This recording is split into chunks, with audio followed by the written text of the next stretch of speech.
Hey, my village. This video, we're going to be talking about how I begin to close out my growing spaces, my end of season harvest, and what I do when the cold starts to impact the vegetables I'm growing. It's late in the evening and it's chilly outside, and I just came out to take the last of the peppers off my bed. I'm going to chop and drop some of these plants. I know they're still green. They still can produce if I had a place inside set up already, but we'll see how quickly I can get something set up. If not, it's chop and drop for these. My tomato plants are nearing the end of their life, but they keep producing. So each day I come out and cut off some tomatoes. There's some over here still producing that I'm probably gonna cut off and bring inside. I'm still growing celery, but I just clipped some up for the guinea pigs. And there's onions here in this pot growing. These are sweet Georgia onions. And everything's kind of nearing the end of its life. This is my Cuban oregano patch. And what's really amazing about this plant is that it propagates so easily. So all of these individual plants came from one plant that I bought. And I just, throughout the summer, clipped off as it got taller and propagated more and more. So I'm going to try to save these because they're starting to get bruised by the cold, and I'm going to bring them inside and probably dry and juice and save as much as I can. And then I have my lemon balm here, which I'm actually going to transplant to my tower garden, my hydroponic tower garden. So I'm hoping we don't get any frost before I get that set up this coming week. My little mini harvest.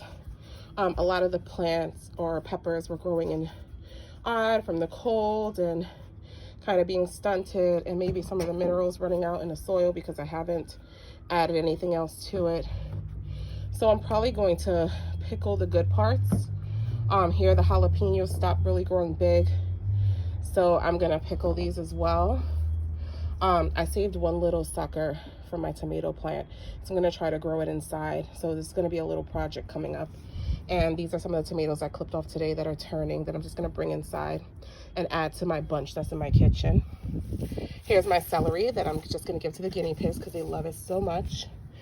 And the last thing I'm working on harvesting today is from my weedy plant, my Guyanese pepper plant. I have so much that has turned red. So they kind of go purple, red. They start out green.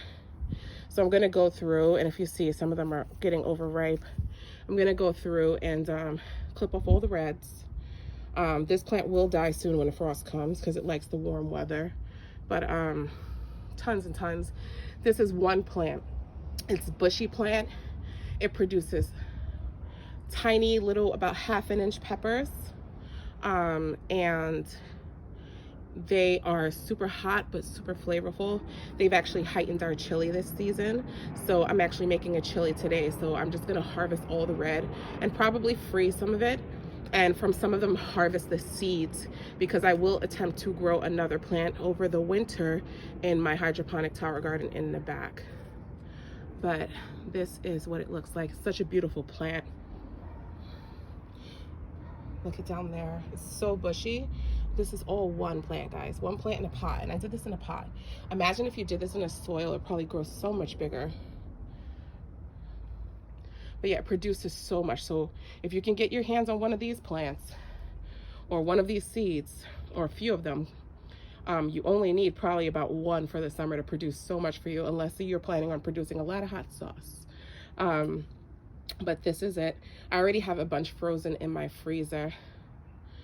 So excited for the end of the season because I get to harvest all my lovely things, but I am a little sad because I'm not gonna have the growth that I had outside all summer to pick from. But I'll check in with you guys later because I'm getting that hydroponic tower moved indoors, and I am going to attempt to grow the things that we eat the most: our lettuce, our peppers, and our greens, all indoors this winter.